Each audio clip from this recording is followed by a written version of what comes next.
ಅಮ್ಮ ನೀನ್ ಬದುಕ್ಬೇಕು ಅಂದ್ರೆ ಆಪರೇಷನ್ ಮಾಡ್ಬೇಕಂತಮ್ಮ. ಡಾಕ್ಟರ್ ಅಪ್ಪನ ಹತ್ರ 5 ಲಕ್ಷ ರೂಪಾಯಿ ಆಗುತ್ತೆ ಅಂದ್ರು. 5 ಲಕ್ಷನಾ? ಅದಕ್ಕಪ್ಪ ಏನಂದ್ರು? ಅದು ಅಪ್ಪ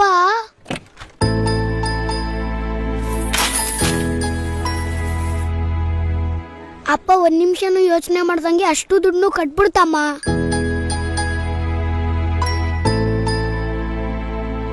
ಡಾಕ್ಟರ್ ಅದೇನೋ ಒಂದು ಸಣ್ಣ ಆಪರೇಷನ್ ಅಂದ್ರು. 2 ದಿನ ಹುಷಾರಾಗ್ಬಿಟ್ಟು ಬಿಡು. ತಗೊಂಡ ನಮಗೆ ನರ್ಸ್ ಬಂದು ಬ್ಲಡ್ ಸ್ಯಾಂಪಲ್ ತಗೊಳ್ತಾರೆ. ಬೇಗ ಊಟ ಮಾಡಿ. ಡಾಕ್ಟರ್ ಅದೇನೋ ಮರ್ತು ಬಿಟ್ಟಿದ್ದೀನಿ. ಬಂದೇ ಇರೇ. ಸಾರಿ ಕಣ್ರಿ. ಹೇ, ನೀನು ಯಾಕೆ ಸಾರಿ ಕೇಳ್ತೀಯಾ? ಕಾಯಿಲೆನೇರಾದ್ರೂ ಬೇಕಂತ ಬಡ್ಸ್ಕೊಂತಾರಾ? ನೀನೊಳ್ಳೆ. ನೀನಿನ್ನಕ್ಕೂ ದುಡ್ಡು ಕೊಡದೆ 1 ರೂಪಾಯಿ ಉಳಿಸ್ತಿರ್ಬೇಕಾದ್ರೆ ನಿನ್ನ ಚುಕ್ಕ ಅಂತ ತುಂಬ ಬೈಕೊಂಡಿದ್ದೀನಿ. ನೀವೆಲ್ಲರೂ ತಿಳ್ಕೊಂಡಿರೋ ಥರ ನಾನು ಚುಕ್ಕ ಅಲ್ಲ. ಇಲ್ಲಿ ಸಂಸಾರ ನಡೆಸ್ತಿರೋ ಎಷ್ಟೋ ಮಿಡಲ್ ಕ್ಲಾಸ್ ಗಂಡಂದ್ರ ಥರನೇ ನಾನು. ನನಗೆ ಈ ಶೋರೂಮಲ್ಲಿ ಸಿಗೋ ಬ್ರ್ಯಾಂಡೆಡ್ ಬಟ್ಟೆಗಳಿಗಿಂತ ಸಂತೆಯಲ್ಲಿ ಸಿಗೋ 100 ರೂಪಾಯಿ ಹಂಗಿಲ್ಲೇ ಖುಷಿ.